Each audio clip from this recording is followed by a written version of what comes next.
برطانیہ کی reform UK party کے سربراہ نائجل فراج نے تحائف اور مالی سہولیات ظاہر نہ کرنے کے الزامات کے بعد برطانوی پارلیمنٹ کی نشست سے مستعفی ہونے کا اعلان کر دیا ہے۔ تاہم انہوں نے واضح کیا ہے کہ وہ سیاست سے دستبردار نہیں ہو رہے بلکہ کلیگٹن آن سی کے اسی حلقے سے دوبارہ ضمنی انتخابات لڑیں گے تاکہ وہاں کے عوام ان کے سیاسی مستقبل کا فیصلہ خود کرے۔ نائجل فراج نے اپنے خلاف لگنے والے الزامات کو یکسر مسترد کرتے ہوئے موقف اختیار کیا ہے کہ انہوں نے کوئی غلط کام نہیں کیا، کوئی قانون نہیں توڑا اور نہ ہی عوامی پیسے کا کوئی غلط استعمال کیا ہے، اس لیے وہ دوبارہ عوامی عدالت میں جا رہے ہیں۔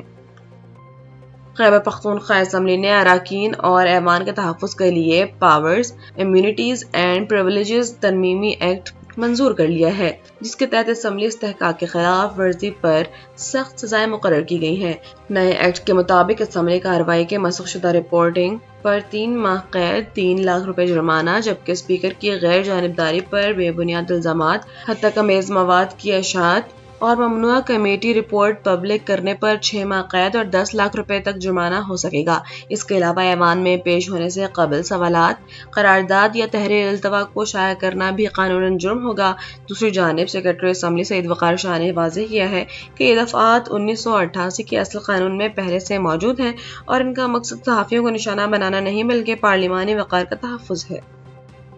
شارجہ سے کراچی آنے والا پاکستان کا ایک نجی کارگو طیارہ اور ماڑا کے قریب سمندر کے اوپر پرواز کے دوران اچانک لاپتہ ہو گیا ہے، جس میں عملے کے 5 افراد سوار تھے۔ پاکستان اتھارٹی کے مطابق بوئنگ 737 طیارے نے دوران پرواز نیویگیشن سسٹم میں خرابی کی اطلاع دی تھی، جس کے بعد وہ تیزی سے نیچے آیا اور کراچی سے 155 ناٹیکل میل مغرب میں ریڈار سے غائب ہو گیا۔ ذرائع کا کہنا ہے کہ یہ خالی طیارہ شارجہ میں 5 دن مرمت کے بعد کراچی واپس آ رہا تھا کہ رات 9:30 بجے اس کا رابطہ منقطع ہو گیا۔ واقعے کے بعد ریسکیو کوارڈینیشن سینٹر کو فعال کر کے پاک فضائیہ، پاک بحریہ کے طیاروں، جنگی جہاز PNS ذوالفقار اور تجارتی جہاز لاہور کی مدد سے سمندر کے بڑے پیمانے پر سرچ آپریشن شروع کر دیا گیا ہے۔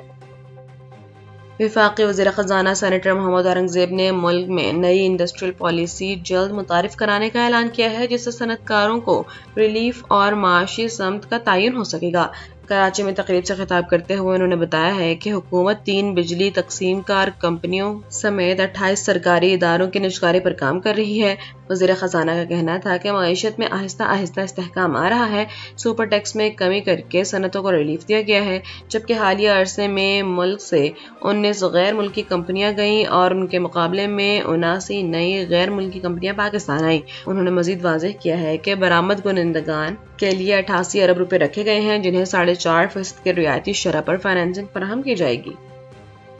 اور سپریم کورٹ نے خواتین کے وراثتی حقوق سے متعلق ایک بڑا اور تاریخی فیصلہ سناتے ہوئے قرار دیا ہے کہ بیٹیوں کو وراثت سے محروم کرنا اسلامی شریعت اور ملکی قانون کی سرِ خلاف ورزی ہے۔ عدالت عظمیٰ نے مٹھی خان کی وراثتی زمین پر قبضے کے تنازع میں بلوچستان ہائی کورٹ کا فیصلہ برقرار رکھتے ہوئے اپیل خارج کر دی اور اصل وارثوں کو شرعی حصص دینے کا حکم دیا۔ جسٹس عرفان سعادت خان کے تحریر کردہ فیصلے میں واضح کیا گیا ہے کہ فراڈ سے حاصل شدہ جائیداد اور جعلی انتقالات کی کوئی قانونی حیثیت نہیں ہوتی۔ عدالت نے 2 ٹوک موقف اپنایا ہے کہ کوئی بھی جرگہ یا قبائلی روایت قرآن و سنت کے خلاف جا کر کسی وارث کا حق ختم نہیں کر سکتی اور ریونیو ریکارڈ میں انتقال ملکیت کو حتمی ثبوت نہیں مانا جا سکتا۔